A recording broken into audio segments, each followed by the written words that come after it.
Today's motion. This House opposes consequentialism, and I, Leyna, am the first speaker of the proposition team. Now, before I delve into my arguments, let's give a little meaning to what the motion exactly means. The key term, consequentialism. Consequentialism is a philosophy that the morality of an action is to be judged solely by its consequences. First, let me explain the term solely. It implies that only, in this case, consequences considered as the only metrics to judge an action, which I agree and which I don't agree and which is wrong. Now, moving on to morality. It is a really dynamic thing that is concerned about all the ethical values. This dynamic thing cannot be considered or cannot be judged solely by the consequences. It cannot be judged just by the results. It cannot be judged just by the outcome. In order to effectively judge morality, it includes other aspects. It includes other factors. And this is the proposition team's stance. And this is our word. Now, my second speaker will elaborate further on the stakeholders and give her own arguments as well, and of course rebut the opponent team, whereas my third speaker would summarize and back up all our points as well as refute the key terms made by the opposition team. Now, who are the stakeholders in this debate? First, victims. Second, the society. Moving on to my first argument. I will be diving into the social aspect of this motion today. Now, what exactly are the harms of consequentialism? In this scenario, only the intention behind the action. The intention behind the action should be considered. Why did the person do the action? Why did the person do it? How did he do it? How did he or she do it? This is important in the society. And this is why looking into other aspects, looking into other factors is important. Let's take an example. Let's say someone attempted to murder someone else, and this becomes a big case and it leads to a court case. And why is this person who attempts to murder punished? Why is the person who attempts the murder punished? Even though the person has not been killed, even though the person has not been harmed, that person is still punished. Why is that? Because the intention behind the action of going towards that person and harming them is considered. Why the person has gone there? It has has a negative impact on it. Has been intention, and this is considered. Yes. Do you recognize that attempting to murder a person is also punishable by law? Yes, that's what I'm saying. Why is it punished? Because they are looking into the intention of it. So if we look into just the consequences, then these people who have attempted the murder won't be punished. They won't be punished because not really a big consequence has been found. Not an outcome has been found because they have just attempted to murder. No particular consequence has been found. So this is why our world promotes equal stance over all aspects and all factors. And in conclusion, I presented a strong argument, and these clearly show why the motion should stand. The evidence is clear, the logic is sound, and the choice is obvious. For all these reasons, I strongly urge you, the panel, to affirm the motion. Thank you.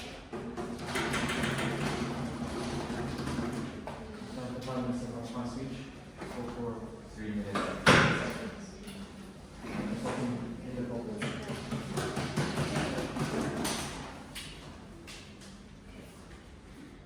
I'll be beginning my speech in 3, 2, 1. Would you judge a book by its cover or read it till the end and see what happened at the end and then analyze if the story is interesting or not? That's exactly what we're trying to say. The team opposition stands strongly against the motion, and we oppose that this House opposes consequentialism. Now, what is the proposition side claiming over here? They're saying that they have to look at the intentions of a person, there are other factors. But let me bring into the notice of the panel that the first speaker of the team proposition never clearly stated what are the other factors except intentions. And I'll be coming back to intentions and another argument. And on the other hand, they have no solid medium to justify one's actions as morally right or wrong. We, as team opposition, prioritize the impact on humanity as a whole and not just how a person feels about the matter, if it's right or wrong, what is the background. backstory of it, right? And the outcome matters more than the way you get there. That's what we're trying to preach. For example, let's say a country is filled with terrorists and you as a government hate the terrorist organization.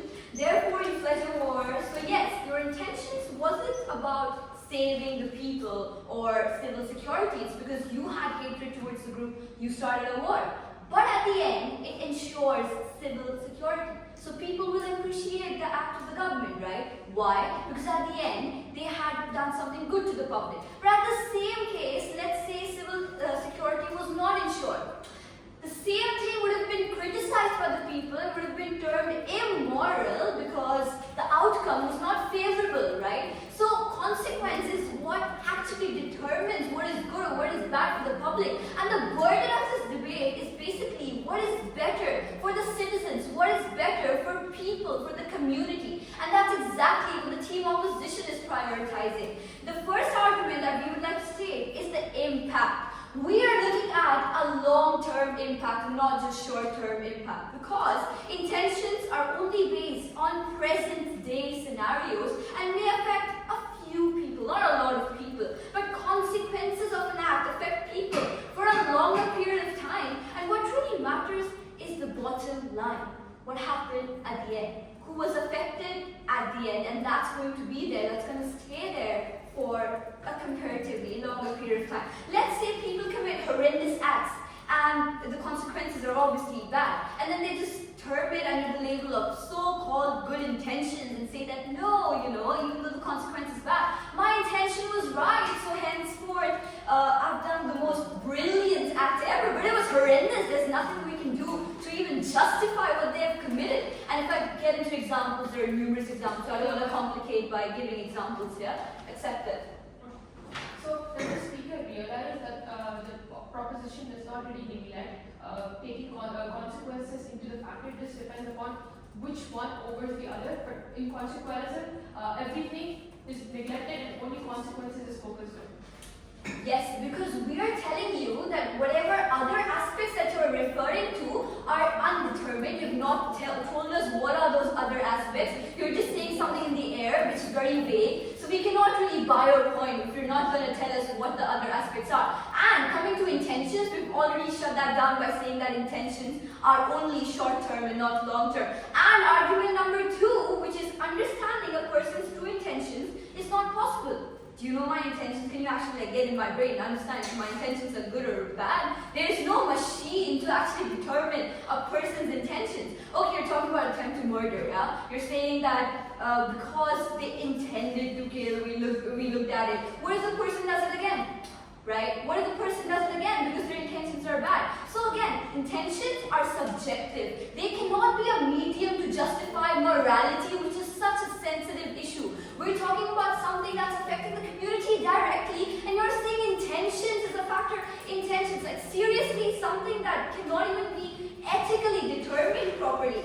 And consequences are something that cannot be manipulated, whereas intentions can be manipulated, twisted, and fake just to say that you have an upper hand in this whatever act that you've committed. And also talking about the fact that consequences can be negative, and henceforth we're not preaching a wrong idea. Because if something is bad, we're saying it's bad. We're not justifying it by saying that no, the intentions behind it were good, so we're not considering it bad. So we are preaching a good idea to the community that what is bad, period. We are not going to look at the other aspects because at the end of the day, it did not do any good to the public, right? So what we're trying to say over here is that whatever other factors they're saying do not outweigh the benefits of just considering the consequences as a whole. And with that, I would like to rest my case, and I believe that the team opposition has an upper hand in this debate. Thank you. Thank you, opposition for your fine speech. 5 minutes and 31 seconds. I'd like to welcome the deputy prime minister.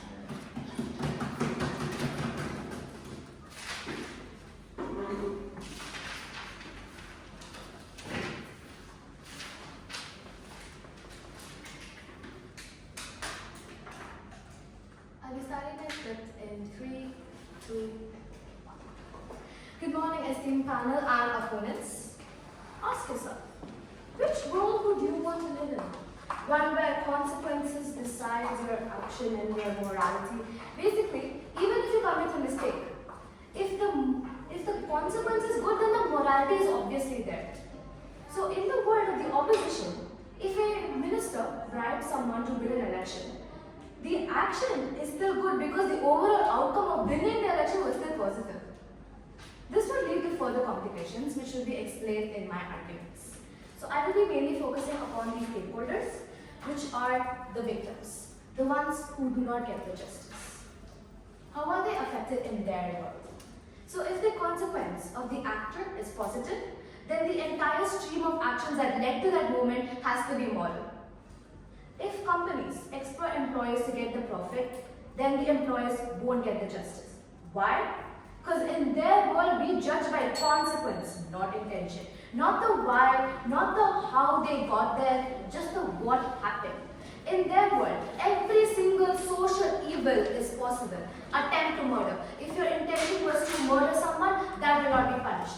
Drugs, because the final outcome of drugs is ultimately happiness, that is completely moral. Slavery, because the final outcome done by slavery is money, profit, etc. So that exploitation is considered completely moral.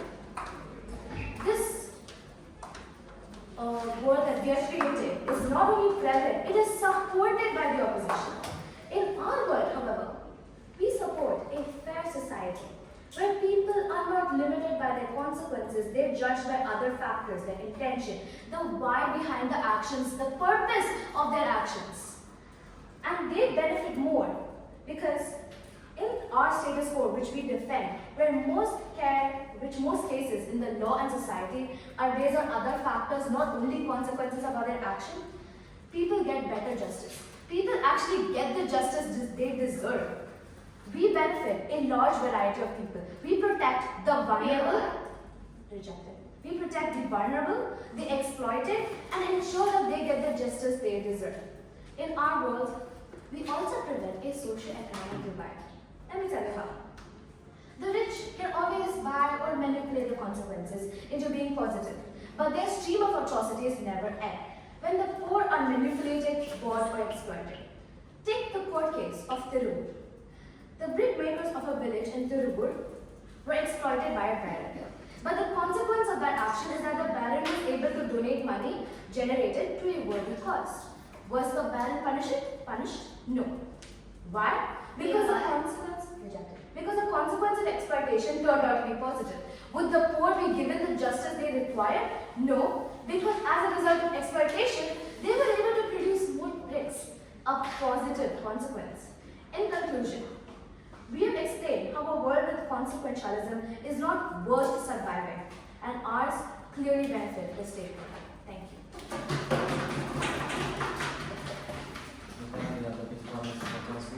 Speakers go for 3 minutes and 8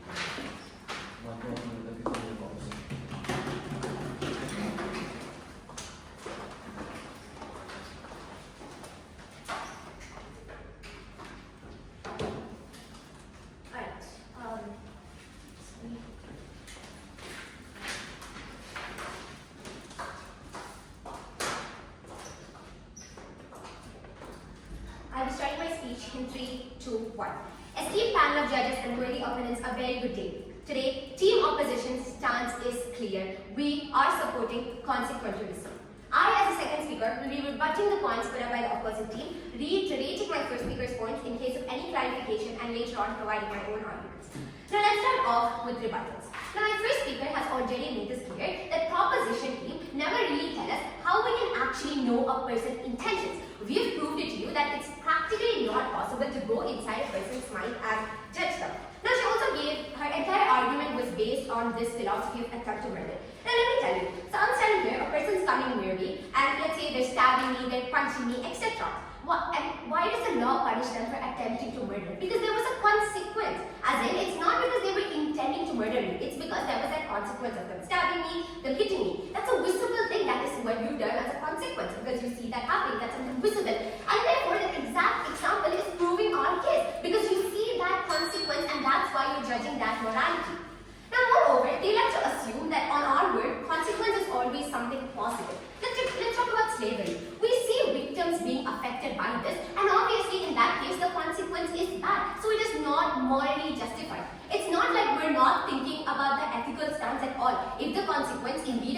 for people, like victims as you mentioned, obviously people are visibly getting hurt. And they keep talking about this intention, but they never really frame it as in what are these intentions, how do you assess these intentions, and how do you differentiate between a good and bad intention, because we've already told you that's very subjective.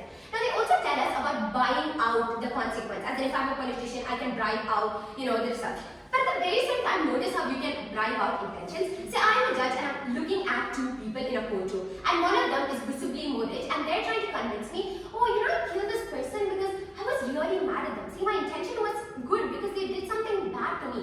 In that case, because I'm bribing them off or I have more money, notice how they're more likely to believe the thing that I say, that is my intention, what I'm trying to tell them. So they're more likely to listen to that, right? So you can actually buy out intentions as well, because we cannot judge a person's intention. So if you're just going to believe what they say, since they're offering you more money, you're more likely to believe that. That's what I'm trying to say. Now let me move on to my own arguments. Firstly, preaching the wrong ideas. If we consider intention into this particular scenario as well, it will limit people's ability to think practically. Because I can feel that something is right, my intention is good, but at the end of the day, it can cause a horrible consequence. So I always know that in the kind of world I'm living in, consequence is given a major priority. I will always have more fear in my mind as opposed to a world where even my intentions matter, because then I know I have that pillow to fall back into. I can still convince them, oh guys, but wait, my intention was right. But if I strictly live in a world where my consequence are considered, I will always have that more fear towards doing something immoral. So notice how the entire system is more effective on our side of the case. Now another layer to this is the overall benefits to people. I'll give you an example. Now let's say I'm killing 100 people to somehow end world hunger, right? So notice how if I am successful in ending world hunger, then I am benefiting a much larger proportion of people, specifically 7 billion, even though 100% were at loss. So at the end of the day, the action is justified because it's benefiting a much larger proportion. Now let's say I fail, I couldn't. Then that consequence is bad because I killed people, but I didn't do anything else. I didn't do anything good for society. I wasn't able to fix world hunger. So in that case, obviously my action is not justified. So notice how, based on whether the impact is big or small, even how you justify that consequence differs on our side of the world. Now, let me move on to my second argument, which is as a layer to that, the person in both cases did the same thing. That is, they killed 100 people. But the impact, the consequence was different, and therefore that is why they're getting punished differently. Now to my second argument, which is actually much more of a comparison between props and ops world. Let's say when both intentions or outcomes are considered. Firstly, it's never fully possible to know intention, and secondly, it's much easier to manipulate people about your intentions, right? We already tell you this. And regardless of why you did it, your actions only resulted in loss for people, not gain for people. It doesn't matter what your intentions were. Sure, it sounds very ethically nice to say, oh, but my intentions are good. But at the end of the day, people are hurt. That's what we're concerned about. There are more victims, correct? And therefore, our side is much better for victims because that consequence of victims getting hurt is considered, and therefore the action will be worse. Let's say 2 people, there's one person, okay? And there are 100 people on both cases. Here, I killed all 100 of them, and even here, I killed all 100 of them. But here, on your word, I have the kind of pillow, as I mentioned earlier, that, oh, but my intention was right, and therefore, I will get a much less punishment. But over here, notice how, because I've killed that 100 people, and because it's my consequence that is being considered, that they were dead, and it didn't prove any benefit to society, I'm much likely to get a higher punishment, which will then demotivate me from doing any worse stuff in the future. So even if you think long term, it's better in our side of the world, and on their side, we see justice being actively denied because of this lack of framing as to how you can see people's intentions, which they have yet not made clear to us, and it's sending a wrong message to society furthermore. Due to all these reasons, I think side opposition has already won this debate. Thank you. For 5 minutes and 40 seconds. We invite the government to executive.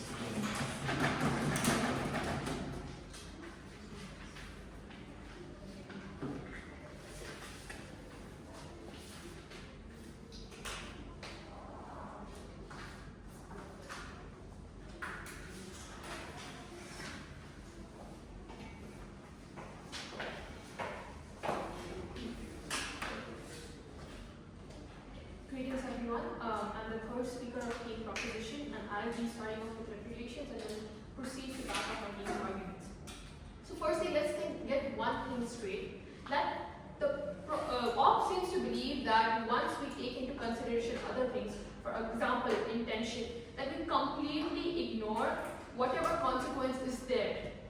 That's not the case. We're including consequences. Whatever is overpowered, we do that. In their case, even if we find out the right intention, okay, if there's a way to verify the intention, according to them, there's no way we can verify intention. But okay, hypothetically, if we can verify intention, okay, and an accurate way is found for one person's intention, right? Or for them, it's found. The intention is found. But the thing is that with them, we can't really see the. Let me catch my line of thought. In a hypothetical scenario, when we are a person's intention is clear, but they're committing an act. And that act itself is really bad. And we annihilate everything, okay? And we just look at the consequence. When we weigh them both, the intent is higher. But because of this philosophy, we are not considering anything else and we're just going on consequences, then that's really bad for the people who have actually not done anything.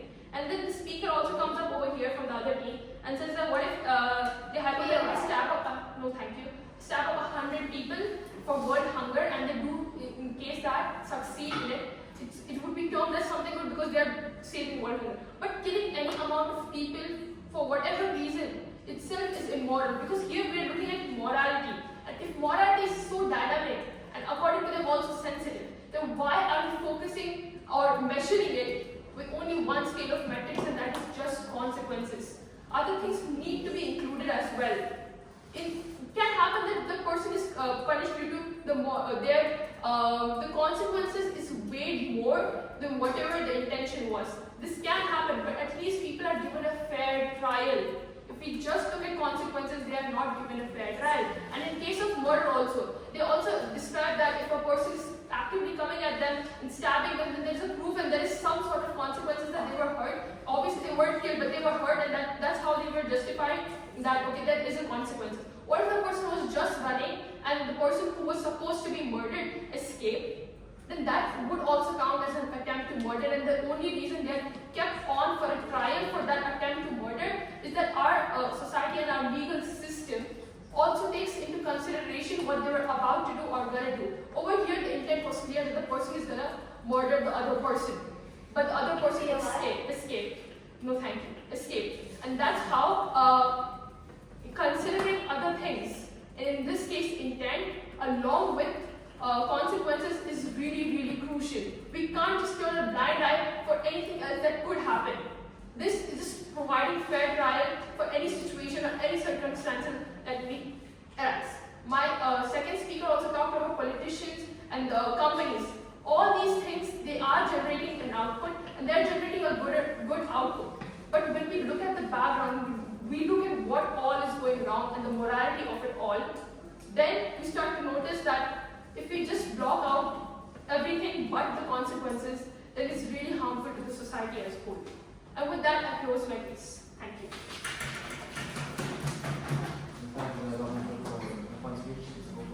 So 3 minutes and 36. Welcome to the opposition.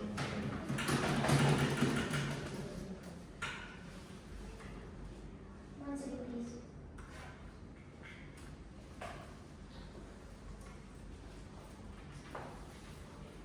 Can I get to know my speaking time? 3 minutes and 36 seconds.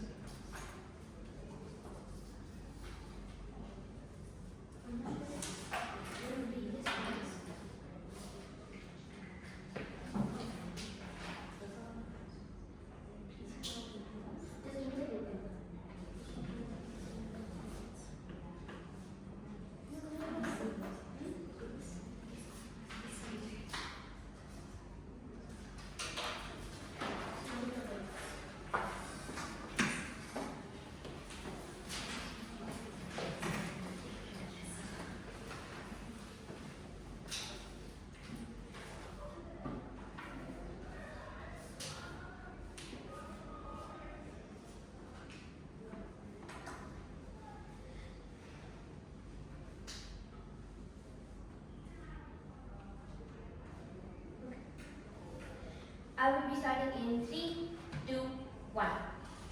Would you rather a world where people's intentions justify their immoral actions, or a world where people are correctly held accountable for their actions? the world that our side is fighting for. And today I, Aendri, as the third speaker, I would like to start by summarizing my team's stance and reinforcing it. Then I would like to move on to the one major clash point that I found in this debate and onto my two rebuttals. Firstly, our team, the first speaker, she comes and talks about the impact. She talks about how intentions are only based on present day and may not affect a lot of people as compared to the consequence of an act as it affects people for a longer time. She also comes and tells us about how understanding a person's true intention isn't possible.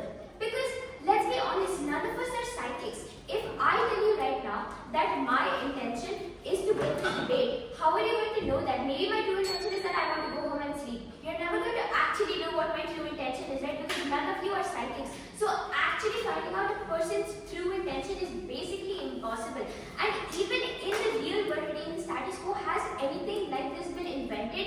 Is there any machine, is there any tool that can be used in order to find out a person's true intentions? Because like I just gave the example of myself, I tell you right now that my intention is to win this debate, but how are you going to know? How are you going to verify that this is truly my intention? This is a huge gap on their side because they don't tell us how will they verify this intention. Yes, they come and tell us we're going to verify the intentions, but how? You need to mention how, because you haven't provided any alternative, any reason, any way to find out this intention. Now, our second speaker, she comes and tells us about how it's preaching wrong ideas to the society as a whole and how outcome is what matters. Now, I would like to move on to our main clash point in this debate. They believe that action shouldn't be solely judged by the action, whereas we believe that action should solely be judged by the action. Okay, just because I have the right mentality for something, it doesn't justify or explain my unethical action. Based on the example that the first speaker said, she gave the example of murdering a person, and let me tweak it a little bit. Let's say I murder a person because they're a known terrorist. Yes, my mentality probably was right. But what about the consequence? I've killed a person. It's a direct violation of a human being's ethics or morals. Why are we ignoring our ethics, our morals as a human being, something that defines us as a person just because we think that our intention is right? Who am I to take the life of someone?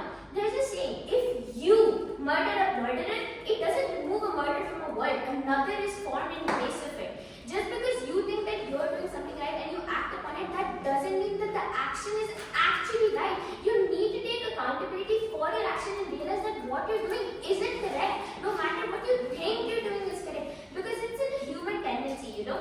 We think that whatever we are doing is 100% correct. And this is obviously wrong. You need something. You need someone to give you a reality check and tell you that no, what you're doing is wrong and you should be put into place for it. You should take accountability of it. If I just come up here and I start insulting them, I'm going to think for myself that no, what I'm doing, you know what I'm doing is 100% correct. I'm insulting all of them, so what I'm doing is correct. And you, the panel, will be here to give me that reality check. To tell me that no, what you're doing is wrong. This is not correct. In a debate, you shouldn't go and directly insult your opponents. This is what we're standing for. Even though what I think is what I'm doing is correct, the intention isn't, the action isn't correct. And there should be someone who will oppose whatever I'm doing. Do you understand?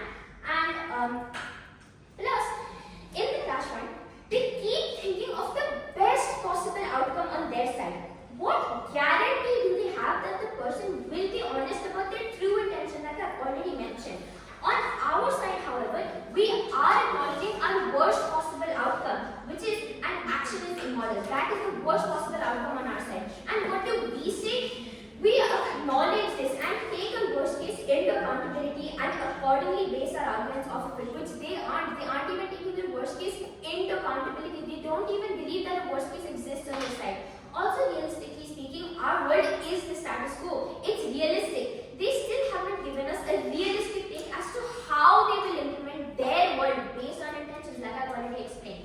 Moving on to my rebuttals, the second speaker, with her example of the minister, she comes and tells us that according to us, winning the election, the minister winning the election was the positive outcome. But no, the positive outcome, the positive consequence would be creating a better world. The minister's actual positive consequence on our side would be creating a better world, a better country for their citizens. If the minister is unable to provide a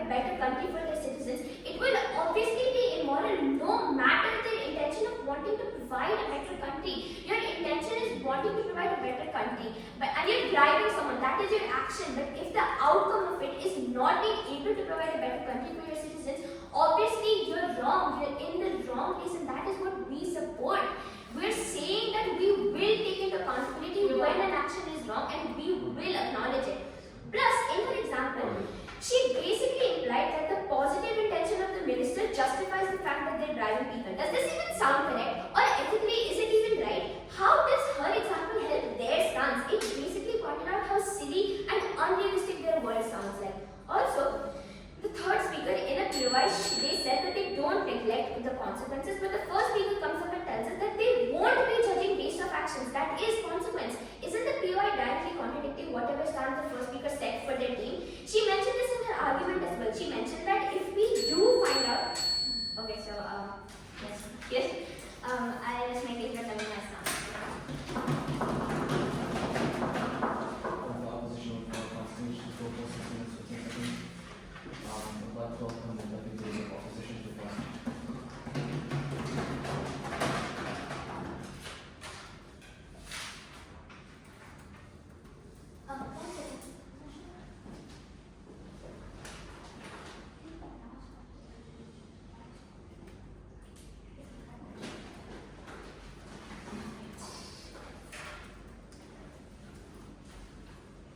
I'll be starting my speech in 3, 2, 1.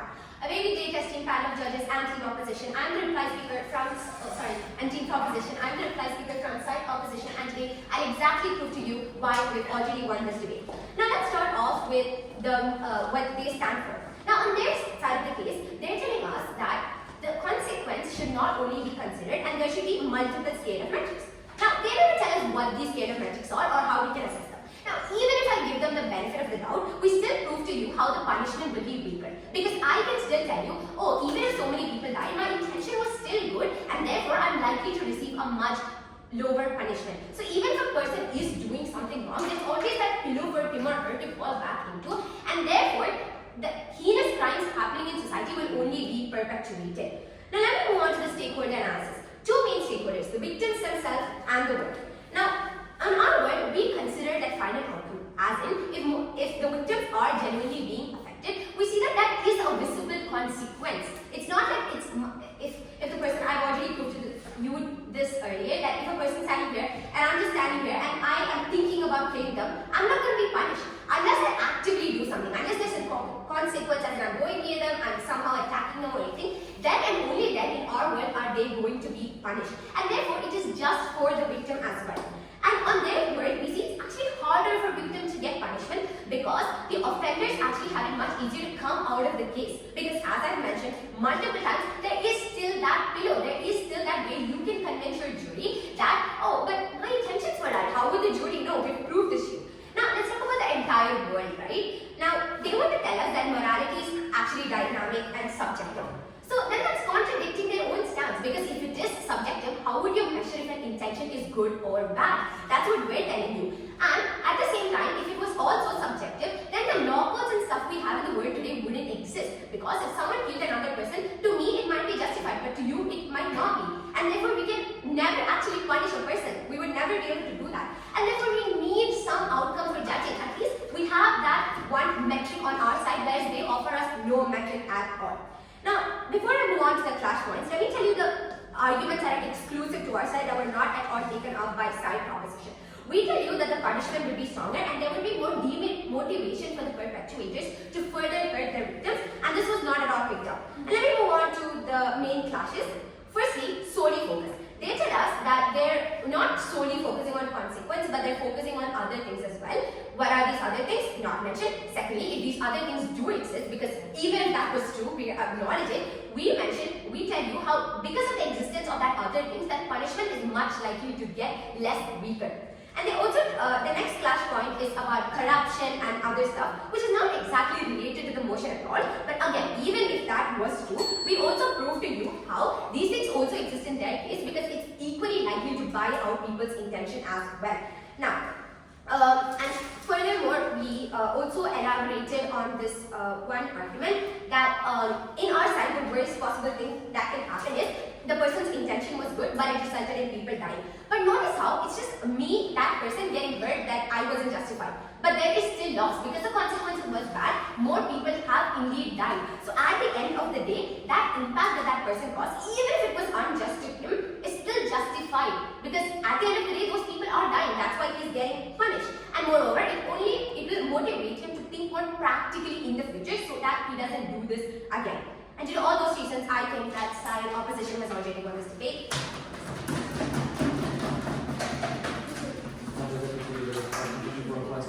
For 3 minutes and 49 seconds. Thank you. We'd like to welcome the Government Deputy Prime Minister.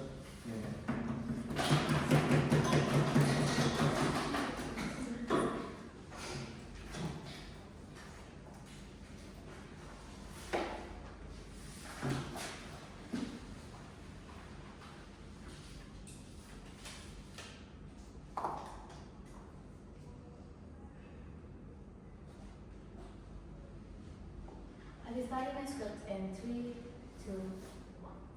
This debate was a very exciting and interesting one. Both sides raised valid points, but I'll be focusing on one key clash that I observed. Number one, they told us that consequence-based actions are justified. They tell us that actions and consequences are actually the same. Well, clearly they aren't. An action usually communicates the intention, which is a measure of the action itself. So if the action of stabbing a person is actually communicating an intention of stabbing a person, which is what will actually be punished. If the victim escapes, if there is no consequence to the action of stabbing, then that victim, as per the opposition's word, will not be punished. We are actually showing you a world that when consequences are judging an action, there will be exploitation, there will be slavery, and we've actually provided evidences and cases based on the same. In our world, we judge people not solely on intention, as the opposition seems to believe. We actually judge them on intentions and other factors, including consequences, because the motion clearly states that consequentialism is based solely on consequences. We oppose that. We are saying we will protect the status quo and we will protect the stakeholders. Their key assumption is that they assume that our entire case was based on the word intentions and will their rebuttals, etc. on the same. We have effectively nullified that by showing you that we are not basing our entire case on intentions. We are saying that it is based on other factors as well, including consequences. And why do we win this particular clash is because we provide a fair trial, and B, because we benefit the stakeholder more, because we entail a larger variety of opinions, emotions, intentions, etc. And how do we measure intentions? As it has been said by my speakers, we measure it based on the action that has been committed. Okay. Now, they also consider intentions as a pillow or a safety net. This is not what we are proposing. We are saying that there are other ways to judge someone as well, like intention. We are saying that consequentialism can be manipulated in the favor of the actor. But by judging by the intention, even the action, we can ensure a fair judgment. Because the consequence may or may not be positive, they may or may not be negative, but the action will always communicate intention. They will always give us the correct judgment that needs to be done. So, in conclusion, we support the status quo. We support a world where the fair trial is being held. We support a world where consequentialism does not exist, because it is not right to confine the morality of a person based solely on the consequences of their actions. And with that, we rest our case.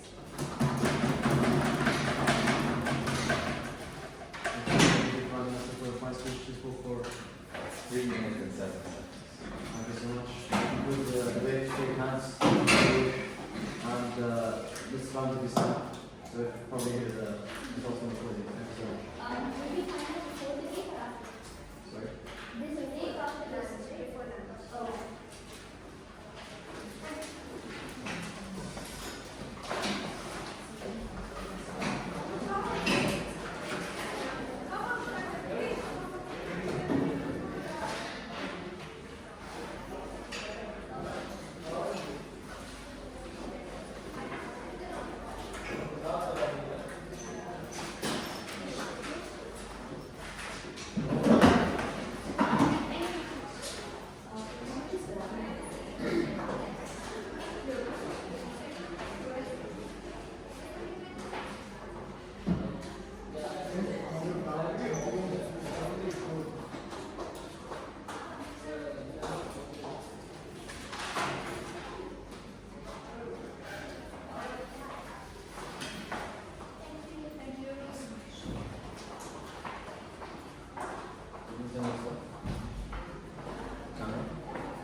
no,